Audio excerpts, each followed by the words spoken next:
Hello दोस्तों, स्वागत है आपका सीरीज के तीसरे वीडियो में। इस वीडियो में हम अभ्यास के सारे प्रश्न को समझेंगे। चैप्टर 2 यानी कि अम्ल क्षारक लवण के जो अभ्यास प्रश्न हैं उनको डिटेल में समझेंगे। तो बिना किसी देरी के वीडियो को स्टार्ट करते हैं। तो देखते हैं कि पहला क्वेश्चन क्या है। पहला क्वेश्चन है आपका, कोई विलयन लाल लिटमस को नीला कर देता है, इसका पीएच संभवतः क्या क्या होगा। यानी कि कोई विलयन है, कोई लिक्विड है, वो उसको जब लाल लिटमस पेपर पर डालते हैं तो वो उसको नीला कर देता है। तो उसका पीएच हमें बताना है। तो देखो, तो ऑप्शन हमें दिया हुआ है। पहला ऑप्शन है 1, दूसरा है 4, तीसरा है 5 और चौथा है 10। तो हम जानते हैं कि वह विलयन जो लिटमस पेपर को नीला कर देता है तो वो क्या होता है, वह विलयन क्षार होता है। और हम जानते हैं कि क्षारों का पीएच 7 से क्या होता है, 7 से ऊपर होता है। तो इसमें 7 से ऊपर कौन सा नंबर आ रहा है, 1 भी नहीं है, 4 भी नहीं है, 5 भी नहीं है, तो इसका मतलब 10 है।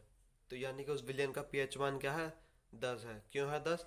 क्योंकि वह एक क्षार है और क्षारों का पीएच मान जो होता है वो 7 से ऊपर होता है। समझ गए? अगला क्वेश्चन देखते हैं। क्वेश्चन नंबर 2 है आपका, कोई विलयन अंडे के पिसे हुए कवच से अभिक्रिया कर एक गैस उत्पन्न करता है जो चूने के पानी को दूधिया कर देती है, इस विलयन में क्या होगा।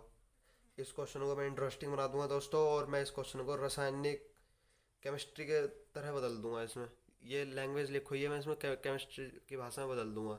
तो देखते हैं। तो नीचे कुछ लिखवा, देखो उसे देखो। तो ये क्या कह रहा है, कोई विलयन अंडे के पिसे हुए कवच से अभिक्रिया कर।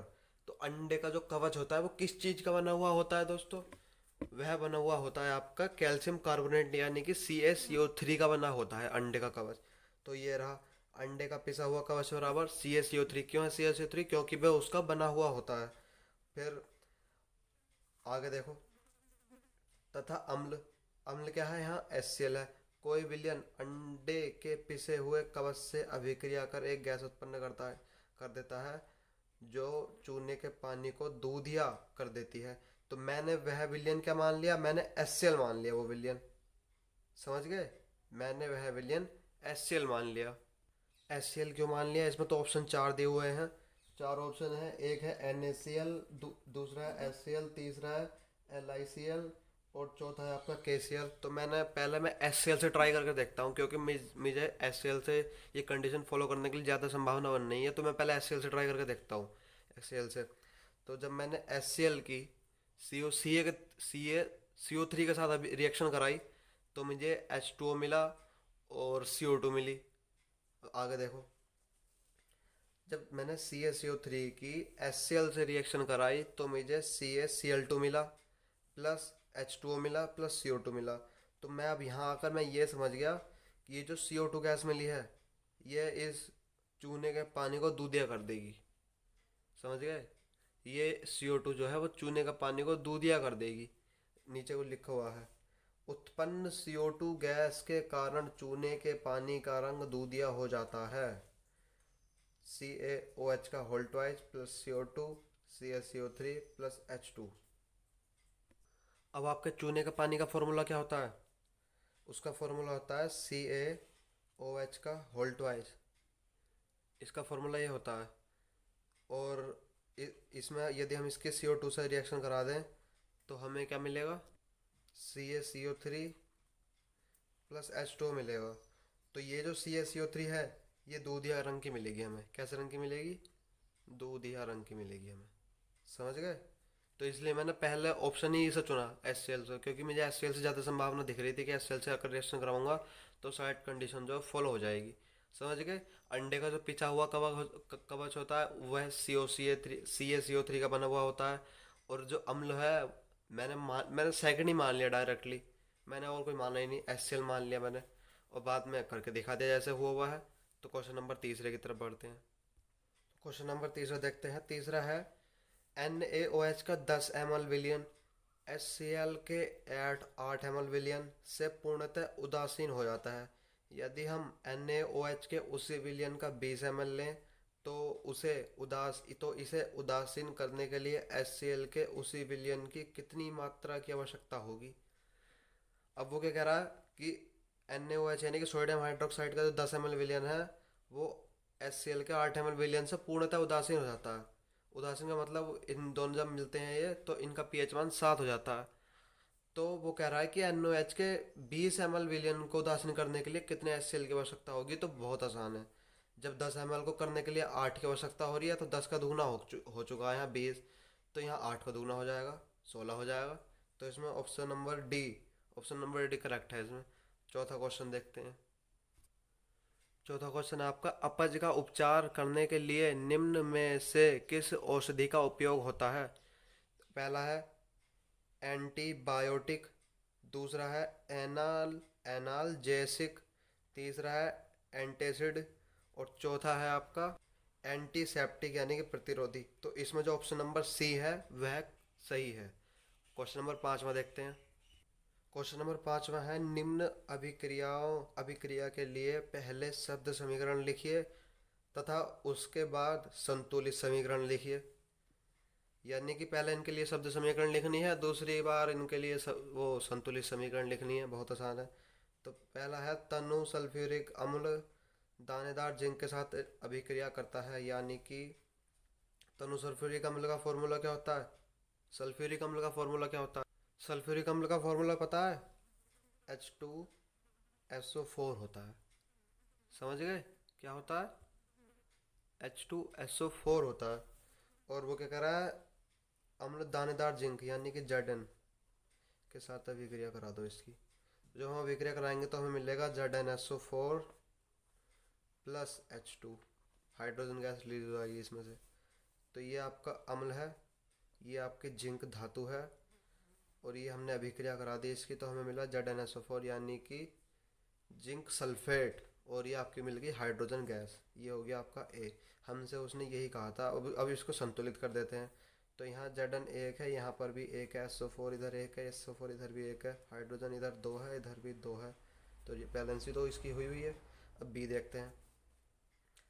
तनु हाइड्रोक्लोरिक अम्ल मैग्नीशियम पट्टी के साथ अभिक्रिया करता है। बहुत आसान है। तनु हाइड्रोक्लोरिक अम्ल यानी कि हाइड्रोक्लोरिक मतलब HCl, मैग्नीशियम की पट्टी यानी कि मैग्नीशियम धातु के साथ ही रिएक्शन करेगा वो।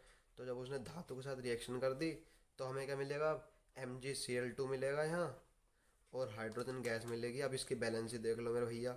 बैलेंस ही Cl इधर एक है, Cl इधर दो है, तो इधर भी दो करने पड़ेंगे, दो उधर हो गए, बट H भी इधर दो हो गए, H इधर भी दो है, कोई दिक्कत नहीं है।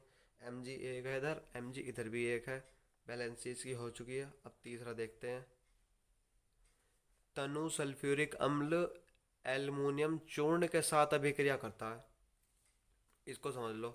तनु सल्फ्यूरिक अम्ल यानी कि H2SO4 किसके साथ अभिक्रिया करता है, एल्युमिनियम चूर्ण यानी कि एल्युमिनियम धातु के साथ ही रिएक्शन करेगा। तो एल्युमिनियम एरो लगा दो। अब क्या प्रोडक्ट बनेगा, इधर इधर बनेगा आपका Al2SO4 का होल थ्राइज। क्या बनेगा, Al2SO4 का whole thrice plus hydrogen gas release होगी। आप एक बात पर गौर करो, ऊपर से लेकर नीचे तक सब में हाइड्रोजन गैस रिलीज हो रही है। आपको वो फॉर्मूला तो पता है जो मैंने बताया था आपको, कि जब धातुएं अम्ल के साथ रिएक्शन करती हैं तो वह लवण तथा हाइड्रोजन गैस बनाती हैं। ये उसी फॉर्मूले को सारे फॉलो कर रहे हैं। समझ गए, बहुत आसान है, कोई दिक्कत वाली बात ना है इसमें। तो हो गया ये। इसकी बैलेंस देख लो। एल्युमिनियम इधर दो हैं, इधर एक है, तो एल्युमिनियम मैंने इधर दो कर दिए। अब SO4 इधर कितने हैं, SO4 के बाहर ये 3 लगा हुआ है, ऐसे करके ब्रैकेट लगा के। तो SO4 इधर 3 है, बट इधर SO4 एक ही है क्योंकि इधर SO4 खाली लिखा हुआ है, तो इधर भी 3 करने पड़ेंगे, तो ये इधर 3 लगा दिया। अब हाइड्रोजन इधर कितने हो गए, 6 हो गए। इधर हाइड्रोजन कितने हैं, इधर तो कुल 2 ही हैं, तो मैंने यहाँ 3 लगा दिया। बैलेंस हो गई कंप्लीट। चौथा देखते हैं। चौथा है, तनु हाइड्रोक्लोरिक अम्ल लोहे के रेतन के साथ अभिक्रिया करता है। तो देखो इसे। तो उसने क्या कहा था, ये चौथे पर पहुंच गए हम। तनु हाइड्रोक्लोरिक अम्ल लोहे के रेतन के साथ अभिक्रिया करता है, यानी तनु हाइड्रोक्लोरिक अम्ल का फॉर्मूला क्या है, HCl है। लोहे के रेतन यानी कि Fe, वही धातु है वगैरह। रिएक्शन करा दो इसकी इससे। तो मिलेगा आपको FeCl2 और प्लस हाइड्रोजन गैस। समझ गए? ये मिल गया हमको। अब बैलेंस देख लो। बैलेंस करने के लिए इधर हाइड्रोजन दो है, इधर एक है, तो इधर भी दो करना पड़ेगा। Cl इधर दो हो गए, इधर भी दो हो गए, बैलेंस ही हो गई है इसकी कंप्लीट। क्वेश्चन नंबर 6 देखते हैं। क्वेश्चन नंबर 5 में था ये क्वेश्चन नंबर 5वें के 4 पार्ट थे, मैंने चारों करवा दिए। क्वेश्चन नंबर 6 देखो अब। क्वेश्चन नंबर 6 है, अल्कोहल एवं ग्लूकोज जैसे यौगिकों में भी हाइड्रोजन होते हैं, लेकिन इनका वर्गीकरण अम्ल की तरह नहीं होता। एक क्रियाकलाप द्वारा इसे साबित कीजिए। तो क्रियाकलाप तो मैं नहीं कराऊंगा, बट बता दूंगा कि क्यों नहीं होता। तो आइए जल्दी देखते हैं। तो दोस्तों क्वेश्चन नंबर 6 का आंसर है ये, अल्कोहल एवं ग्लूकोज में मुक्त आयन यानी कि H+ उपस्थित नहीं होते हैं, जिसके कारण इनके विलयनों में विद्युत का चालन नहीं होता, जबकि अम्लों व क्षारकों में मुक्त आयन यानी कि H+ या OH- उपस्थित होते हैं, जिसके कारण इनमें इनके विलयनों में विद्युत धारा का चालन होता है। बहुत आसान है। इनमें जो है, जो आपको वो होते हैं ग्लूकोज होते हैं और अल्कोहल होते हैं, इनमें हाइड्रोजन तो होते हैं पर मुक्त आयन नहीं होते ना। हाइड्रोजन थोड़ना चाहिए, उसे मुक्त आयन चाहिए। विद्युत धारा को प्रवाहित होने के लिए मुक्त आयन चाहिए, और इनमें मुक्त आयन नहीं होते हैं, जिसके कारण उनमें जो है करंट फ्लो नहीं होता है। समझ गए क्वेश्चन नंबर 6? क्वेश्चन नंबर अगला देखते हैं। तो क्वेश्चन नंबर 7 देखते हैं। क्वेश्चन नंबर 7 है आपका, आश्रित जल में विद्युत धारा का चालन क्यों नहीं होता जबकि वर्षा के जल में होता है। यानी कि आश्रित जो जल होता है उसमें विद्युत धारा का चलन क्यों नहीं होता है, जबकि वर्षा का जल होता है उसमें विद्युत धारा का चलन होता है। तो आंसर नीचे है। आश्रित जल में कोई मुक्त आयन उपस्थित नहीं होता है, इसी कारण इसमें विद्युत का चालन नहीं होता है। वर्षा का जल वर्षा का जल थोड़ा लवणीय होता है, जिसके कारण इस उसमें मुक्त आयन होते हैं और वह विद्युत धारा का चालन करता है। तो दोस्तों जो आपका आश्रित जल होता है उसमें कोई आयन उपस्थित नहीं होता है, मुक्त आयन। और मैं आपको पहले ही बता चुका हूँ कि जो विद्युत धारा है उसे चलने के लिए मुक्त आयनों की आवश्यकता होती है, और जो आश्रित जल होता है उसमें मुक्त आयन होते ही नहीं है, तो इसी कारण उसमें विद्युत धारा का चालन नहीं हो पाता है। और जबकि जो वर्षा का जल होता है उसमें मुक्त आयन होते हैं, इसलिए उसमें विद्युत धारा का चालन हो जाता है। तो अगला क्वेश्चन देखते हैं। क्वेश्चन नंबर 8वां है आपका, जल की अनुपस्थिति में अम्ल का व्यवहार अम्लीय क्यों नहीं होता है। बहुत बढ़िया क्वेश्चन है। तो आंसर नीचे है, जल की अनुपस्थिति में अम्ल के आयनों का आयनीकरण नहीं होता है। अम्ल जल की उपस्थिति में है में H3O+ आयन उत्पन्न करते हैं, जो अम्लीय गुण प्रदर्शित करते हैं। यानी कि जब तक हम अम्ल को जल में नहीं मिलाएंगे तब तक वह अम्लीय गुण प्रदर्शित ही नहीं करेंगे। ऐसा थोड़ा है कि जो पाउडर टाइप का है और वह अम्लीय गुण प्रदर्शित कर देगा, ऐसा नहीं करेगा। जब तक उस पाउडर को हम, चाहे वो HCl का है चाहे वो H2SO4 का है, जब तक उसे जल में नहीं मिलाएंगे तब तक वह अम्लीय गुणों को प्रदर्शित ही नहीं करेगा। तो जल में मिलाना बहुत ज़रूरी है। तो ये क्वेश्चन ये वही कह रहा है कि जल की अनुपस्थिति में अम्ल का व्यवहार अम्लीय क्यों नहीं होता। क्यों नहीं होता है अम्ल का व्यवहार अम्लीय? क्योंकि बिना जल के जो अम्ल होते हैं वो आयनीकरण नहीं हो पाते उनका आयनों का। तो उनके आयनों का आयनीकरण जब तक नहीं होगा, जब तक ही वे अपने अम्लीय गुणों को प्रदर्शित नहीं करेंगे। तो उनके आयनों का आयनीकरण करने के लिए ही उसमें जल मिलाया जाता है। समझ गए? तो देखो, जब HCl में या फिर कोई भी और अम्ल हो सकता है, H2SO4, HCl कुछ भी हो सकता है, बट मैं तो यहाँ HCl ले रहा हूँ। और जब हम इसमें जल मिलाएंगे तो H3O+ आयन और Cl अलग हो जाएगा, यानी कि ये आयन उत्पन्न हो जाएंगे इसमें। और ये आयन जो है ये अम्लता को प्रदर्शित करते हैं। तो ये आयन कब उत्पन्न हुए? जब हमने इसमें अम्ल में जल मिला दिया। समझ गए? चाहे H2SO4 हो, H2SO4 में जब हम जल मिलाएंगे तो ये आयन उत्पन्न हो जाएंगे। और यह आयन जो होते हैं H3O आयन, ये अम्लता को प्रदर्शित करते हैं। समझ गए? तो ये इन्हें प्रदर्शित कराने के लिए हमें किसकी आवश्यकता होती है? जल की आवश्यकता होती है। तो नीचे भी कुछ लिखा हुआ है, H3O+ आयन जल के बिना उत्पन्न नहीं हो सकते, इसलिए अम्ल का व्यवहार जल की उपस्थिति में ही प्रदर्शित होता है। समझ गए? बहुत आसानी से समझा दिया। क्वेश्चन अगला देखते हैं। क्वेश्चन नंबर 9 देखते हैं। 5 विलयनों A B C D व E की जब सार्वत्रिक सूचक से जांच की जाती है तो pH के मान क्रम से 4, 1, 11, 7 एवं 9 प्राप्त होते हैं। कौन सा विलयन, अब नीचे पॉइंट दिए हुए हैं, उदासीन है, प्रबल क्षारीय है, प्रबल अम्लीय है, दुर्बल अम्लीय है, दुर्बल क्षारीय है, ये बताना हमें कि कौन सा विलयन क्षारीय है, कौन सा विलयन अम्लीय है। तो ये पीएच दिए हुए हैं। ए का पीएच इस सारणी से समझो। ए का पीएच क्या है? ए का पीएच दिया हुआ है 4, बी का पीएच दिया हुआ है 1, सी का पीएच दिया हुआ है 11, डी का पीएच दिया हुआ है 7, ई का पीएच दिया हुआ है 9। तो ये ए का जो पीएच 4 दिया हुआ है, तो 4 जो है 7 से कम है, यानी कि ये जो ए विलयन है ये अम्लीय तो है। अम्लीय तो है ये विलयन, क्योंकि इसका पीएच मान 7 से कम है। ए का पीएच मान 7 से कम है, 4 है, तो अम्लीय तो है। अब ये अम्लीय कैसा है? दुर्बल अम्ल है या प्रबल अम्ल है? तो ये जो है आपका दुर्बल अम्ल है। क्यों है दुर्बल अम्ल? क्योंकि ये 7 के आसपास ही है, तो ये जो है दुर्बल अम्ल है। ए जो है दुर्बल अम्ल है। अब बी, बी का पीएच 1 दिया हुआ है, तो यानी कि यह बहुत ही ज़्यादा अम्ल तो है, क्योंकि इसका पीएच मान 7 से कम है। अम्ल तो है, पर ये बहुत ज़्यादा प्रबल अम्ल है। ये क्यों है प्रबल अम्ल? क्योंकि इसका पीएच मान 7 है, मतलब 1 है इसका, सॉरी, इसका पीएच मान। तो ये जो है प्रबल अम्ल है। सी, इसका जो सी ऑप्शन है बी वाले के लिए सी सही है, प्रबल अम्ल। अब सी क्या दिया हुआ है? सी जो विलयन है उसका पीएच मान 11 है, यानी कि इसका पीएच मान 7 से ऊपर है, यानी कि यह एक क्षारक है। और इसका पीएच मान क्या है? 11 दिया हुआ है, यानी कि यह एक प्रबल क्षारक है। क्या है? प्रबल क्षारक है। अब डी विलियन, डी विलियन का पीएच मान क्या है? 7 है, तो हम जानते हैं कि वह विलियन जिसका पीएच मान 7 होता है वह विलियन उदासीन होता है, तो ये उदासीन है। ई, ई विलियन का पीएच मान क्या है? 9 है। और ये, अब इसमें कंडीशन बनती है कि यह इसका विलन का मान 9 तो है और 7 से ऊपर है, यानी कि 7 से ऊपर है तो क्षारक, क्षारक तो है ये, बट इसका पीएच मान 9 है, यानी कि ये क्या है? दुर्बल क्षारक। क्यों है दुर्बल क्षारक? दुर्बल क्षारक इसलिए क्योंकि इसका पीएच मान 7 के आसपास है। यदि इसका पीएच मान 10 से ऊपर कूद जाता तो ये प्रबल क्षारक हो जाता, बट ये अब दुर्बल क्षारक है, दुर्बल क्षार है। समझ गए क्वेश्चन नंबर 9? क्वेश्चन नंबर अगले की तरफ बढ़ते हैं। क्वेश्चन नंबर 10 देखो दोस्तों, बहुत बढ़िया क्वेश्चन है। एक्टिविटी तो नहीं करके दिखाऊंगा, बट मैं समझा दूंगा, आपको समझ में जरूर आ जाएगा। तो परख नली ए एवं बी में समान लंबाई की मैग्नीशियम की पट्टी लीजिए।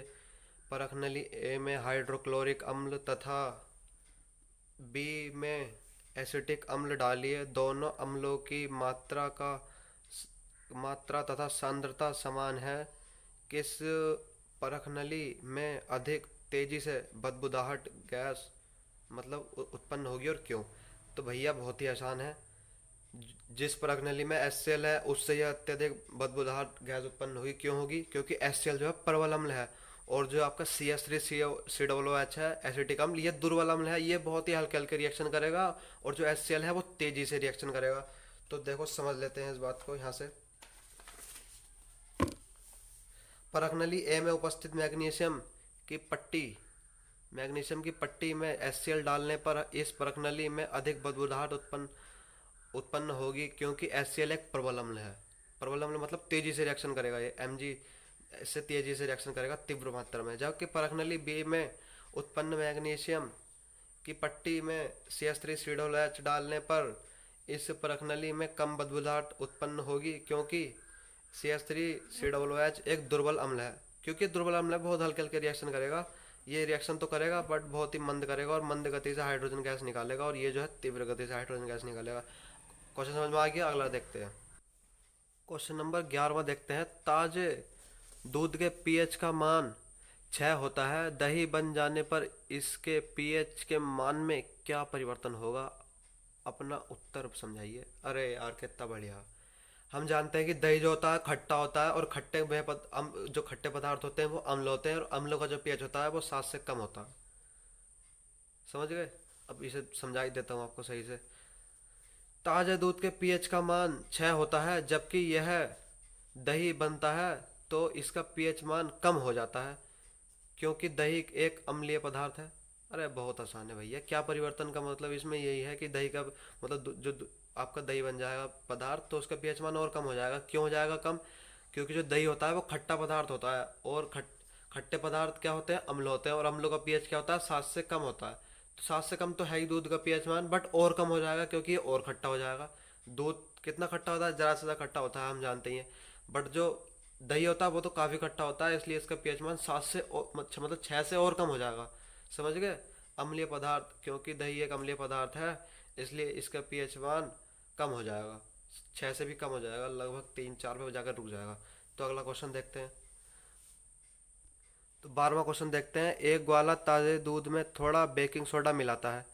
ए, इसमें दो दो हैं, दिए हुए हैं दो आपके पार्ट दिए हुए हैं। पहला ए पार्ट देखते हैं। ताज़े दूध के पीएच के मान को 6 से बदलकर थोड़ा क्षारीय क्यों बना देता है? बहुत बढ़िया। क्षारीय क्यों कर देता है भाई वो उस दूध को? तो इसका आंसर नीचे लिखा हुआ है। ग्वाला ताजे दूध के पीएच के मान को 6 से बदलकर थोड़ा क्षारीय इसलिए बना देता है ताकि वह अम्लीय ना हो अर्थात खट्टा ना हो। जो ग्वाले होते हैं, जो दूधिया होते हैं, जिनको मिल्कमैन कहते हैं, वह दूध में क्षारक मिला देते हैं। क्यों मिला देते हैं क्षारक? क्षारक इसलिए मिला देते हैं ताकि वह जो है फटे ना दूध। फटे ना मतलब अम्लीय ना हो। अम्लीय होकर दूध फट जाता है ना, दही बन जाता है दूध का। तो दही बनने से रोकने के लिए वह उसमें क्षारक मिला देते हैं। और इस क्षारक मिलाने के कारण ये दूध जो है फटता नहीं है, अम्लीय नहीं होता है। बहुत आसान है। ये तो रोज़मर्रा की ज़िंदगी वाले क्वेश्चन चल रहे हैं। अब इसका बी पार्ट देखते हैं। बी पार्ट है, इस दूध को दही बनने में अधिक समय क्यों लगता है? अरे लो भैया, पहले उसमें क्षारक मिलवा दिया, अब उसे दही बना रहे हैं। तो इसका आंसर नीचे लिखा हुआ है। क्योंकि इस दूध में क्षार मिला दिया गया है, इसलिए इसे दही जो एक अम्लीय पदार्थ है बनने में अधिक समय लगेगा। यानी कि पहले हमने उसे क्षारक मिला दिया, अब उसे दही बनने में तो खुद ही ज़्यादा समय लगेगा। क्यों लगेगा समय ज़्यादा? क्योंकि दही जो होता है खट्टा होता है। अब वो क्षारक बन चुका है, तो क्षारक से उसे दही बनने में काफ़ी टाइम लगेगा। क्षारक का जो पीएच होता है वो 7 से ऊपर होता है, और जो दही का पीएच होता है वो 7 से नीचे होता है। तो इस 7 से ऊपर वाले पीएच को नीचे लाने में तो टाइम लगेगा ना। तो इसलिए ही क्षारक मिलाए हुए दूध में उसका दही बनने में बहुत समय लगता है। क्यों लगता है? क्योंकि उसमें क्षारक मिल चुका है। अब उसे दोबारा अम्ल बनाने में बहुत टाइम लग जाएगा। तो क्वेश्चन समझ गए? अगला देखते हैं। क्वेश्चन नंबर 13वां है, प्लास्टर ऑफ पेरिस को आर्द्ररोधी बर्तन में क्यों रखा जाना चाहिए, इसकी व्याख्या कीजिए। तो भैया समझा देता हूँ इसे भी। प्लास्टर ऑफ पेरिस यानी कि CaSO4 इंटू हाफ H2O को आर्द्ररोधी बर्तन में इसलिए रखा जाता है क्योंकि यह आर्द्रता यानी कि जल के संपर्क में आते ही एक कठोर पदार्थ यानी कि जिप्सम का निर्माण कर देता है। रिएक्शन से समझो इसको।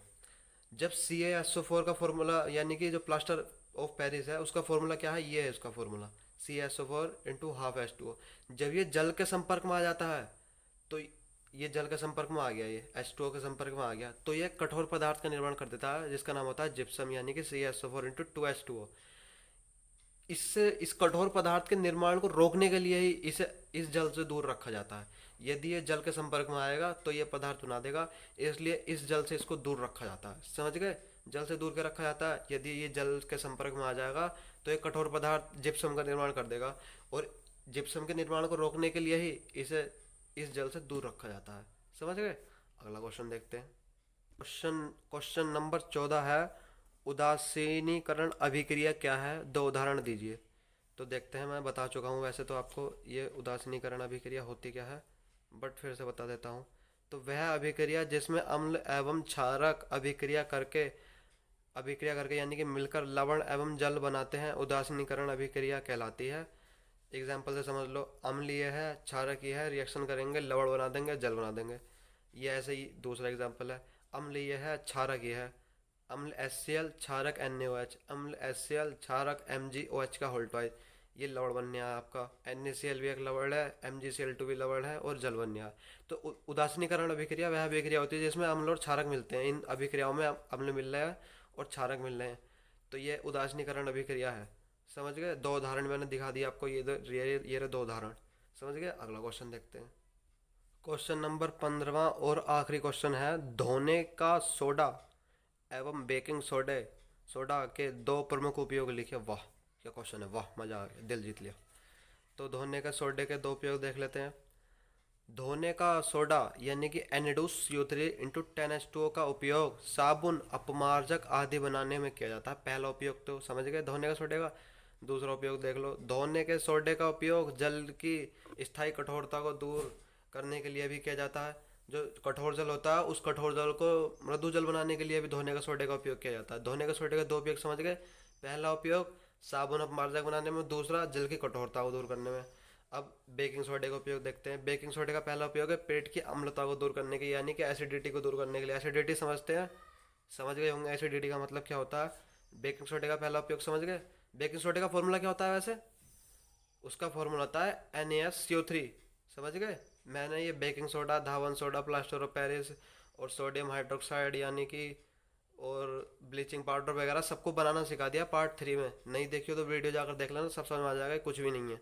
तो पार्ट इसमें पेट की अम्लता को दूर करने में बेकिंग सोडे का पहला उपयोग। दूसरा है दूध को लंबे समय तक फटने से बचाने के लिए।